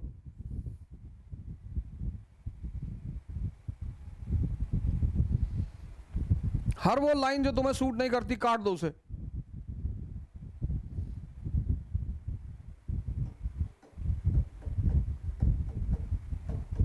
और अपने मन को डरा के रखो। उसको लगना चाहिए कि तुम उससे बड़े बदतमीज हो। जैसे तुमसे कहे कि आज मन नहीं कर रहा पढ़ने को, हाँ तो चलो आओ, आओ तुम्हारे मन वाला काम करते, चलो उठाओ पैदल दबा दो फैजाबाद गोंडा से 50 किलोमीटर। अपने मन को डराओ। तुम्हारा मन तुमसे डरना चाहिए, वो डरता ही नहीं तुमसे। वो तुमको ले आता है पान गुटखा की दुकान पे, क्यों खाते हो गुटखा? काजू मिला हुआ है, किशमिश मिला हुआ है, बादाम है।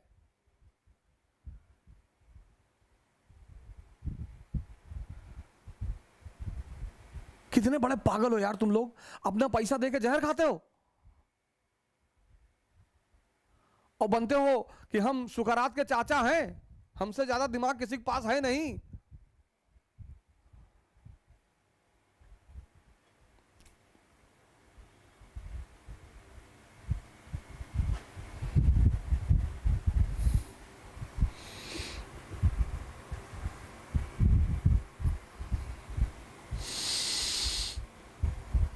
कंसंट्रेशन बढ़ा रहा है कि खैनी खाने से, खैनी को बोलते हैं बीवीसी बुद्धिवर्धक चूर्ण। तो रिक्शा वाले की बुद्धि काहे नहीं बढ़ रही है? वो तो खा रहा है 25 साल से। उसको भी एनसीईआरटी खरीद के दे दो कि ले वे, तू खैनी खा रहा है, एनसीईआरटी पढ़ ले, तेरा पीसीएस हो जाएगा।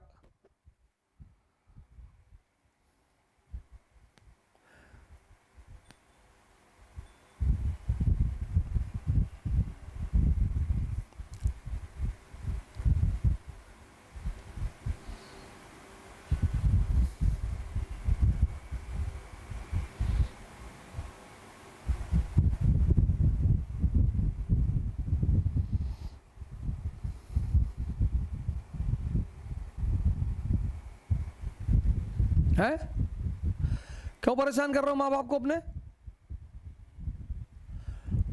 क्यों कर रहे हो परेशान? हमको बाइक दिला दो, हमको ये दिला दो। पढ़ा रहे हैं कम है? डेली सुबह उठकर शुक्रिया कहा करो अपने माँ बाप का पैर छूकर कि यार खिला रहे हो, यही बड़ी बात है। कोई दूसरा खिलाएगा चमड़ी उतार लेगा तुम्हारी।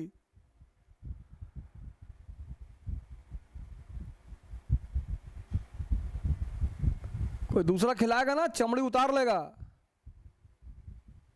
और साइकिल से चला करो, बाइक रख दो। 10 किलोमीटर के अंदर जितना भी काम करना है साइकिल से करो।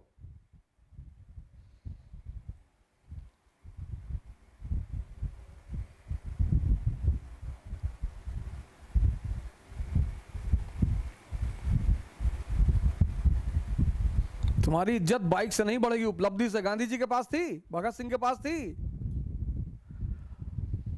ये जो बुलेट पे आगे महाकाल लिखा के चलते हो,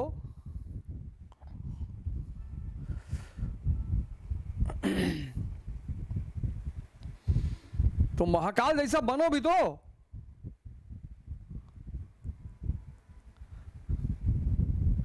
लिखा है वो महाकाल, और आंधी चल जाए कायदे से तो उड़ जाओ।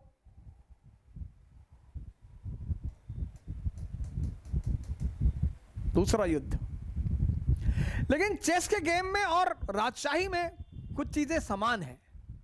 चेस के गेम में क्या है, जब तक राजा को तुम चेकरमेट नहीं कर दोगे तब तक गेम नहीं खत्म होगा। राजा है, उसका सेंटर राजा है। चंदा साहिब को मार दिया इन लोगों ने। अब जब इन लोगों ने चंदा साहिब को मार दिया तो अंग्रेजों ने क्या किया? अंग्रेजों ने चंदा साहिब का उसका अनवरुद्दीन का बेटा था मोहम्मद अली, उसको नया राजा घोषित कर दिया। और वो तिरुचिरापल्ली के किले में बैठा हुआ था। यानी युद्ध खत्म नहीं हुआ, क्योंकि राजा तो अभी नया है। युद्ध जारी है, युद्ध अभी खत्म नहीं हुआ। ड्यूप्ले अपनी उपलब्धि के चरम पर पहुंच गया। ड्यूप्ले अपनी उपलब्धि के चरम पे पहुंच गया। अरे दीवानो मुझे पहचानो, कहां से आया, मैं हूं कौन। और पब्लिक चिल्ला रही डॉन डॉन डॉन डॉन।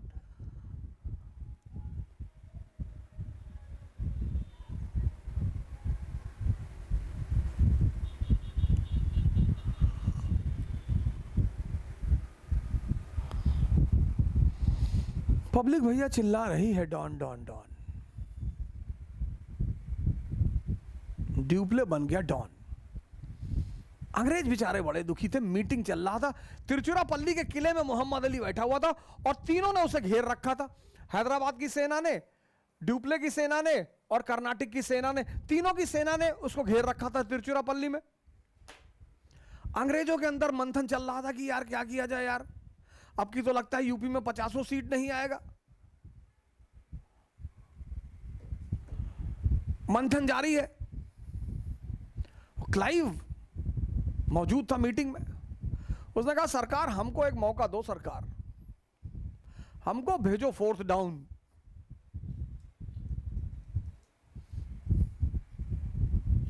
जब समस्या है तभी टैलेंट का उदय होता है। इस देश को समस्या है, देश परेशान है, तुम्हारी जरूरत है देश को, और तुम गुटखा खा के पड़े हुए हो। ये देश अंधेरे से गुजर रहा है, तुम्हारी जरूरत है देश को।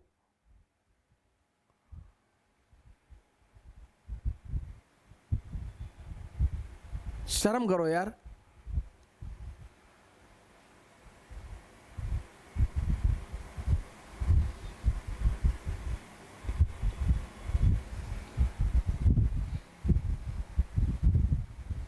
Challenges are always the opportunity for the talented people.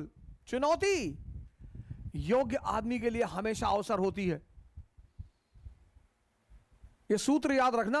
Challenge is always the opportunity for a talented people, for a talented person. Haidar Ali को देखो, कर्नाटक में चुनौती है, उसी वक्त उसका जन्म हुआ।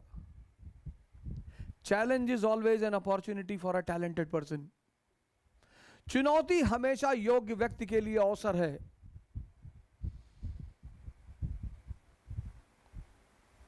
और क्लाइव के लिए जबरदस्त अवसर। उसने कहा सरकार हमको मौका दो, सरकार एक मौका दो, कंपनी का ले लो। अब ये और क्लाइव को दे दिया मौका। हिंदुस्तानी थोड़ी है, अंग्रेज हैं ये, भारत के लोग।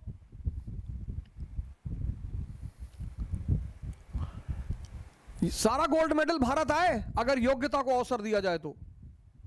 एक से एक योग्यताएं इस देश में है, एक से एक योग्यताएं। लेकिन इस देश में योग्यता को निराश होना पड़ता है, हताश।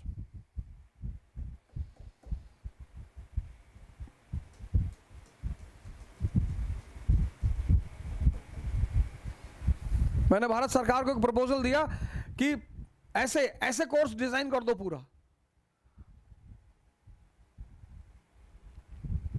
हाँ हम सोचेंगे। अरे भाड़ में जाओ, तुम सोचो चाहे ना सोचो, हमें क्या मतलब है। मैंने प्रपोजल अमेरिका को दिया, एक इंस्टीट्यूशन को। उन्होंने तुरंत कहा कि अरे बिल्कुल आप बनाइए इसको, आप आइए हमारे यहां देश में पढ़ाइए, पीआर लीजिए हमसे। अरे मैंने कहा अमेरिका ना आ पाएंगे, रहेंगे तो यहीं खुराफात करनी है। अमेरिका थोड़े रह पाएंगे, अमेरिका रह जाएंगे तो हमारे गुड्डुआ का क्या होगा गोंडा में। और मैन प्रधान, जब तक मैन प्रधान हमको कहानी नहीं सुना देंगे 40 ठो, गोंडा में जो हमारी गैंग पड़ी हुई है पूरी, सब क्या होगा। इनको तो ना छोड़ा जा सकता कि गोंडा पहुंचो, एक आदमी बाइक लिए खड़ा स्टेशन पे, जैसे तुम गाड़ी बैठोगे तैसे कहेगा कि भैया 24 लड़कियां भाग गई। अरे भैया भाग गई होगी, हमसे का और कोई खबर ही नहीं है उनके पास। अमेरिका ना रह पाएंगे। अमेरिका चले जाए घुमाए वो अलग बात है, रह ना पाए। रहेंगे तो इसी धरती पर, यहीं रहेंगे।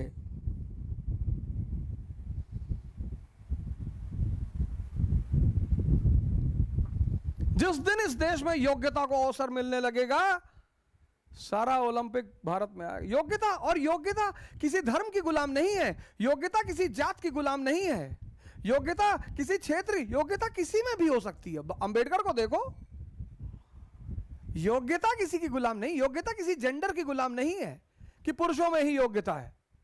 स्त्रियों ने लगातार साबित करना शुरू कर दिया कि हम योग्यता में किसी से पीछे नहीं है। योग्यता किसी की गुलाम नहीं है। योग्यता ना जात की गुलाम है, ना धर्म की गुलाम है, ना क्षेत्र की गुलाम है, और ना ही जेंडर की गुलाम है।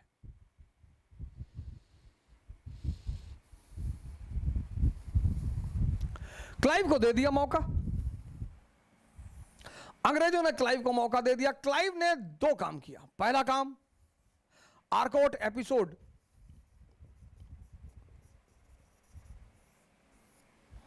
पहला काम आर्कॉट एपिसोड। आर्कॉट, आर्कॉट क्या है? चंदा साहब की कैपिटल है। अब आप रहते हैं इलाहाबाद में और कानपुर में किसी को मारने गए हैं, और जैसे आप कानपुर पहुंचे आपको खबर मिली कि इलाहाबाद में लोगों ने आपका घर घेर लिया है, तो आप इलाहाबाद भागेंगे? बस क्लाइव ने यही काम किया। 500 घुड़सवार लिए, आर्कॉट का घेरा डाल दिया। जैसे ही चंदा साहिब को पता चला कि आर्कॉट का घेरा पड़ गया, चंदा साहिब यहां से भागे तिरचुरापल्ली से आर्कॉट बचाने के लिए। और जैसे चंदा साहिब भागे, यहां पे दबाव कम हुआ, एक आदमी गेम से बाहर हुआ, और क्लाइव राजा ऑफ तंजौर से मिलकर चंदा साहिब की हत्या करवा दी। एक आदमी गया,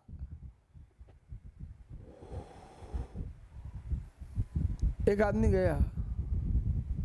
फ्रांस उस वक्त भारत की तरह था, भ्रष्टतम सरकार, दुनिया की सबसे भ्रष्टतम सरकार फ्रांस में थी।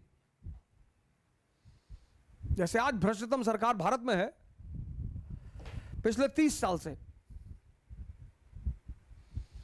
पिछले 30 साल से खूब लूटा इस देश के लोगों ने, खूब।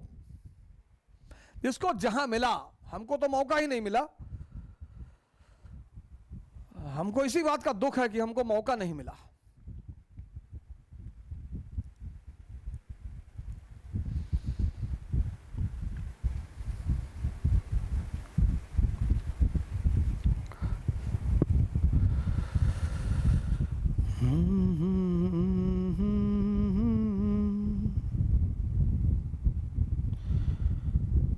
मेरे वतन के लोगों,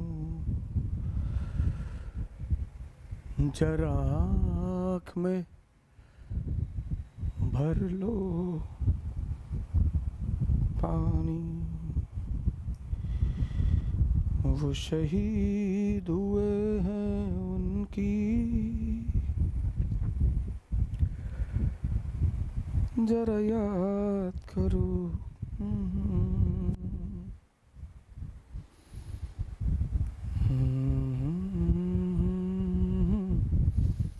फ्रांस की सरकार दुनिया की भ्रष्टतम सरकारों में से एक, और फ्रांस की जो कंपनी थी वो पब्लिक सेक्टर, सरकारी उपक्रम। ईस्ट इंडिया कंपनी जो ब्रिटेन की थी वो रिलायंस थी, प्राइवेट उपक्रम, प्राइवेट कंपनी। फ्रांस की जो कंपनी थी वो सरकारी उपक्रम थी, पब्लिक सेक्टर कंपनी थी। और फ्रांस की सरकार भ्रष्टतम सरकार, और अंग्रेजों ने पैसा पहुंचा दिया फ्रांस की सरकार को। उन लोगों ने कहा पैसा, बोले हाँ रख लीजिए। अरे बोले काम तो बताइए। अरे बोले ये ड्यूबले को हटा दीजिए भारत से।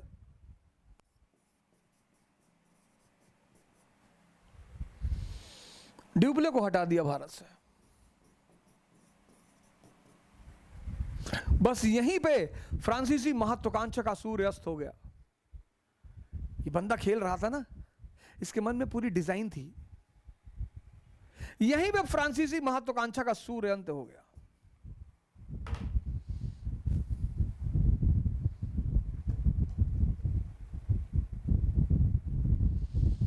चाइना गेट देखे हो पिक्चर? वो मास्टर आता है बाहर जगीरा से लड़ने के लिए, तो मास्टर से कहता है डाकू जगीरा कि मास्टर तन्ने तो कहा था तू अकेले लड़ने आएगा, तो अपने बेटे को भी लाया है। तो मास्टर पलट के देखता है, जैसे पलटता मारता खींच के गर्दन साफ। तो कहता है मास्टर से कि मास्टर बहादुरी तो ले आओगे, कमीनापन कहां से लाओगे?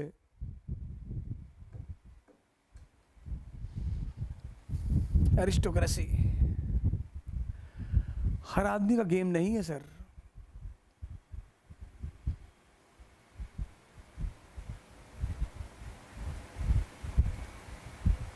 हर आदमी का गेम है ही नहीं। और क्लाइव ने सारा पासा पलट दिया उठाकर।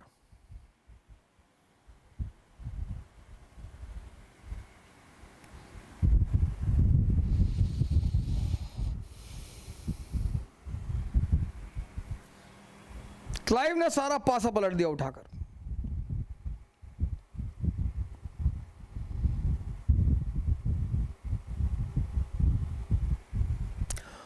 और 55 में दोनों के बीच 1755 में अस्थायी संधि हो गई। और कंपनी क्लाइव से इतनी खुश हुई, गवर्नर बना के भेज दिया बंगाल। क्लर्क से गवर्नर। बोले क्या खेलते हो यार, वेरी गुड गवर्नर। और बंदा बंगाल पहुंचा, शायद बंगाल उसका इंतजार कर रहा था।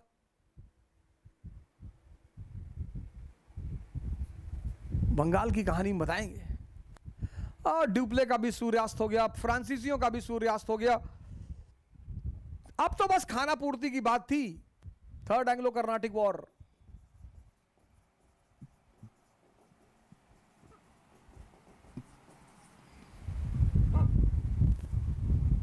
अट्ठावन से 63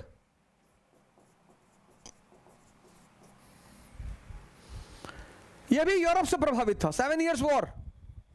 reason 7 years war in Europe. सप्तवर्षीय युद्ध यूरोप में हुआ। फिर ब्रिटेन और फ्रांस एक दूसरे के आमने सामने आ गए। उसी का विस्तार भारत में हुआ।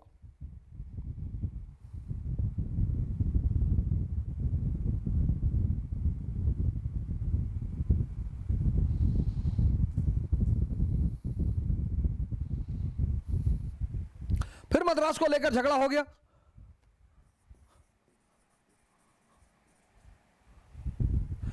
लेकिन तब तक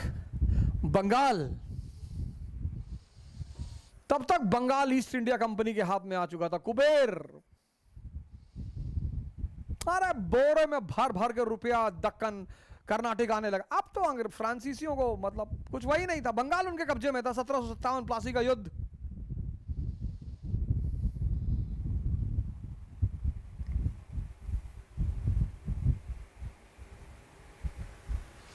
और 1760 में वांडी वॉश।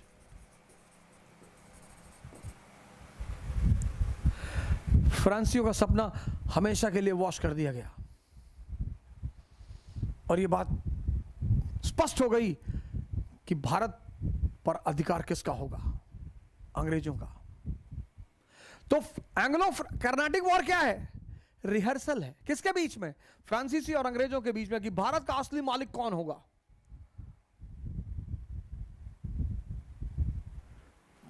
बस 3 चीजें याद रखो। पहला युद्ध, फर्स्ट वॉर ने क्या किया? राजनीतिक पिपासा जगाई, पॉलिटिकल एपिटाइट। बस ये बात याद रखने की है। किसकी? ड्यूप्ले की। दूसरे वॉर ने क्या किया? सेकेंड वॉर ने फॉर्मूला दिया। कौन सा? किंग मेकर का फॉर्मूला दिया ड्यूप्ले ने, यूज किया क्लाइव और कंपनी ने। और तीसरे वॉर में, थर्ड वॉर, फ्रांस गेम से बाहर। बस चैप्टर तैयार।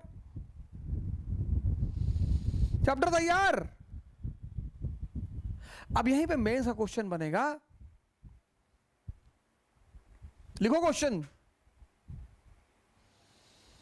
कि एंग्लो कर्नाटिक युद्ध का महानायक है रॉबर्ट क्लाइव।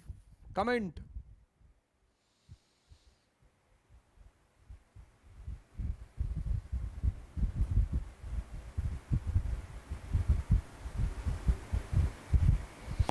एंग्लो कर्नाटिक युद्ध का महानायक है रॉबर्ट क्लाइव। कमेंट। अब अगर ये प्रश्न का आंसर तुम लिख लेते हो, अब यही में से प्री का क्वेश्चन भी बनेगा। Consider the following statement.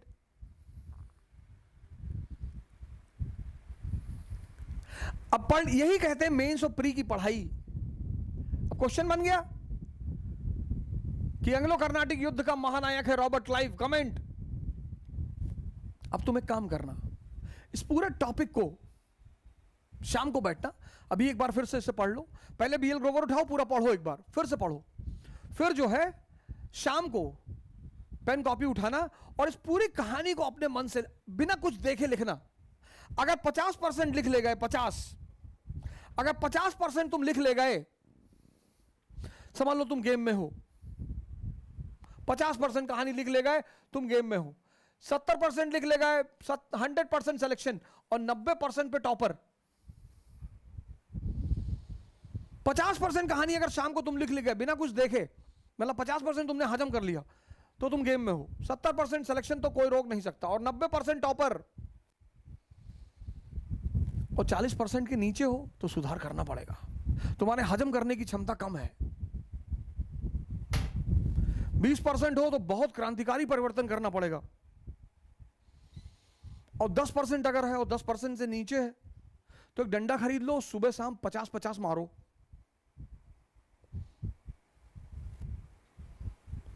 अब चेक करो तुम्हारे हजम करने की क्षमता कितनी है। इतना पढ़ लिए, अब शाम को अब बीएल ग्रोवर पढ़ो, क्लास के बाद पूरी बीएल ग्रोवर का चैप्टर 4 पढ़ो, एक एक लाइन पढ़ो। अब कहानी तुमसे कनेक्ट हो जाएगी पूरी।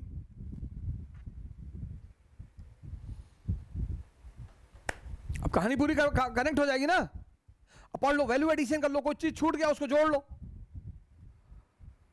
और शाम को चाय पीते वक्त 5 से 6 के बीच एक व्हाइट पेपर लो और पूरी कहानी को अपने मन से लिखो, कर्नाटिक युद्ध। और 50% अगर तुम्हें हजम हो गया है तो तुम गेम में हो। 70% सिलेक्शन होगा, 90 टॉपर, 50 से नीचे है तो बहुत क्रांतिकारी सुधार करने की जरूरत है। अब यहीं से मेंस का क्वेश्चन बनेगा और यहीं से प्रीलिम्स का क्वेश्चन बनेगा।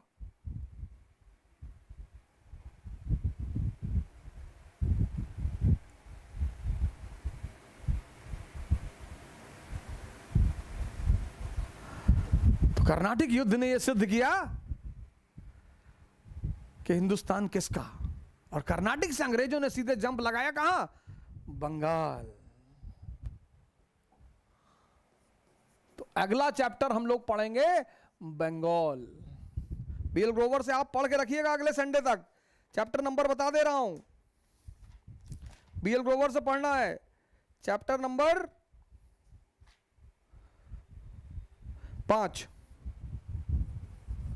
Chapter 5 B L Grover.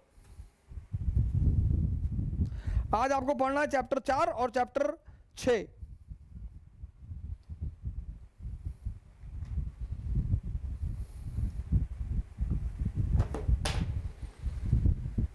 जय हिंद।